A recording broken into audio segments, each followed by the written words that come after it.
ಎಲ್ಲರೂ ಸರಿಯಾಗಿ ಕೇಳಿಸ್ಕೊಳ್ಳಿ. ನಾನು ಎಲ್ಲೇ ಇದ್ರು ಎಲ್ಲೇ ಹೋದ್ರು ನನಗೆ ಈ ಮನೆ ಮೇಲೆ ಜವಾಬ್ದಾರಿ ಇದ್ದೇ ಇರುತ್ತೆ. ಮದುವೆಯಾಗಿ ನಾನು ಇಬ್ಬರು ಬಂದು ಬಾಳ್ತೀನಿ ಅಂದ್ರೆ ನಿಮ್ಗೆ ಮುಖ್ಯ ಅಲ್ಲ ಅಂತ ಅರ್ಥ?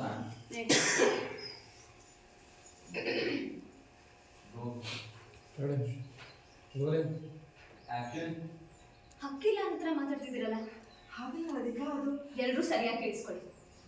ನಾನು ಎಲ್ಲೇ ಇದ್ರು ಎಲ್ಲೇ ಹೋದ್ರು ನನಗೆ ಈ ಮನೆ ಮೇಲೆ ಜವಾಬ್ದಾರಿ ಇದ್ದೇ ಇರುತ್ತೆ. ಮದುವೆ ಆಗಿ ನಾನು ಇನ್ನಿಬ್ಬರು ಮನೇಲಿ ಬಾಳ್ತೀನಿ ಅಂದ ತಕ್ಷಣ ನನಗೆ ನೀವೆಲ್ಲ ಮುಖ್ಯ ಅಲ್ಲ ಅಂತ ಅರ್ಥನ? ನಿಮಗೆ ಯಾರಾದ್ರೂ ಅವಮಾನ ಮಾಡಿದ್ರೆ ನಾನು ಅದನ್ನ ಕೇಳಿ ಸುಮ್ಮನೆ ಬಿಟ್ಬಿಡ್ಬೇಕಾ? ಸಾಧ್ಯನೇ ಇಲ್ಲ. ಸಾಧ್ಯನೇ ಇಲ್ಲ ಅಂದಾಗ ಅವರು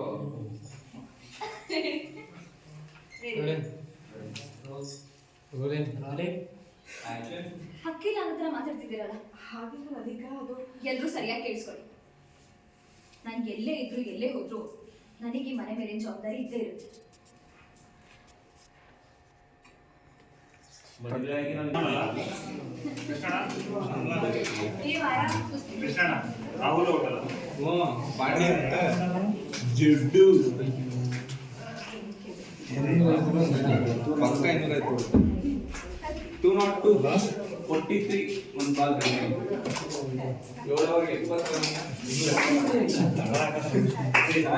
ಕಾಲ್ ಆಯ್ತು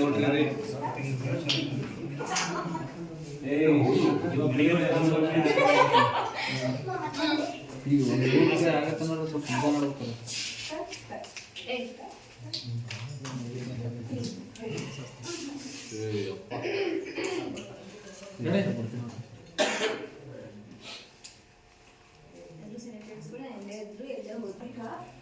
ಎಲ್ಲರೂ ಸರಿಯಾಗಿ ಕೇಳಿಸ್ಕೊಳ್ಳಿ.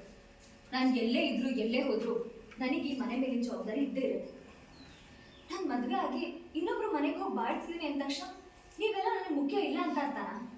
ನಿಮಗೆ ಯಾರಾದ್ರೂ ಅವಮಾನ ಮಾಡಿದ್ರೆ ನಾನು ಕೇಳಿ ಸುಮ್ಮನೆ ಬಿಟ್ಬಿಡ್ಬೇಕಾ? ಸಾಧ್ಯನೇ ಇಲ್ಲ. ನಾನು ಹೇಳೋ ಮಾತು ಸ್ವಲ್ಪ ಕೇಳೋದಾಗಿಲ್ಲ. ಇದೊಂದು ಆಕಸ್ಮಿಕವಾಗಿ ನಡೆದಿರೋ ಘಟನೆ ಅನ್ಕೊಂಡು ಇಲ್ಲಿಗೆ ಬಿಟ್ಬಿಡೋಣ. ಮೊದಲು ನಿನಗೆ ಕೇಳಬೇಕು. ನೀನು ಅವ್ರು ನಿನಗೆ ಅವಮಾನ ಮಾಡಿದ ವಿಷಯನ ಅಲ್ಲೇ ಹೇಳಿದ್ರೆ ಅವ್ರಿಗೆ ಅಲ್ಲೇ ರೈಟ್ ಅಂಡ್ ಲೆಫ್ಟ್ ತಗೋತಾ ಇದ್ದೆ. ನೀನು ಹಾಗೆ ಮಾಡ್ತೀಯ ಅಂದರೆ ಕಾಶ್ಮೀರ ಅಂದರೆ ಏನೂ ಹೇಳಿಲ್ಲ.